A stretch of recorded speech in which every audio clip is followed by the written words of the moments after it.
icyo dushobora kuvuga nuko umwaka uheze umwimbu wari muke mugabo ibiciro byari hejuru kubera hadandajwe amatoni ibihumbi 14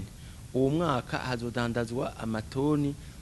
yababa ibihumbi 18 ikawa imaze kudandazwa no kuvuga yuko ari amatoni ibihumbi 12 harasigaye rero amatoni ashika nk'ibihumbi 6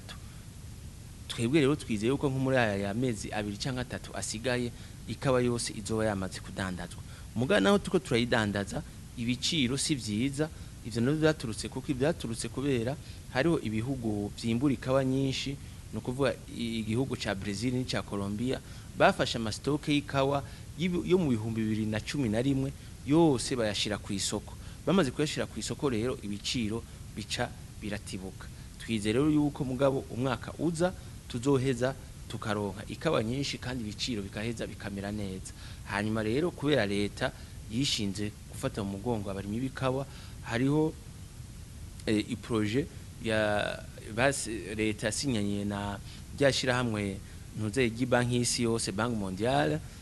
ni projet izomara hafi imyaka 5 yo gushigikira umwimbu w'ikawa no kugira ngo ikawa ishobore kwimbuka ari ikawa y'akanovera ivyo navyo twizeye ko byoza gusahiriza abene gihugu basanzwe barima ikawa hariho n'indi projet bariko barumvikana tuko turakorana kugira ngo turabe yuko ya banki yo muri Afrika ijejwe iterambere no kuvuga BAD nayo nyene yoheza ikaza mu nzira yo gufasha igitegwa cikawa mu Burundi ayo ma projet rero uko arabiri turizeye ko azoheza agafasha bimwe biboneka igitegwa cikawa ngaha mu Burundi kuvyerekeye umwimbo no kuvyerekeye akanovera